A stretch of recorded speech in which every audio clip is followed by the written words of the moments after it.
தாவீதோட வாழ்க்கையில அப்படிப்பட்ட காரியங்கள் வந்துச்சா? ரொம்ப வறட்சி, எங்க பார்த்தாலும் நெருக்கம், கஷ்டம். ஆனா, அதுல ஒரு வார்த்தை சொல்றாரு பாருங்க.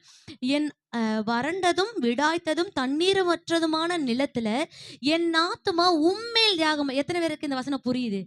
புரிஞ்சவங்க அல்லேலூயா சொல்லுங்க. என்ன அப்டின்னா, அவருக்கு வறட்சிய குறிச்சு தியாகம் இல்ல. இருக்கிற சூழ்நிலைகள குறிச்சு தியாகம் இல்ல. இந்த சூழ்நிலை மாறணும்னு தியாகம் இருக்கா என்னமோ தெரியல. அந்த வறட்சியின் மத்தியில என் ஆத்துமா உங்க மேல தாகமா இருக்கிறது. எத்தன பேருக்கு இந்த வார்த்தை புரியுது? சுற்றி இருக்கிற சூழ்நிலைய பார்த்து, அத பார்த்து இது மாறணும், மாறணும், மாறணும். நெறைய நேரத்துல நம்ம அப்படிதான் நெனைக்கிறோம். ஆத்துமானா என்ன? ஆத்துமானா என்னம்மா?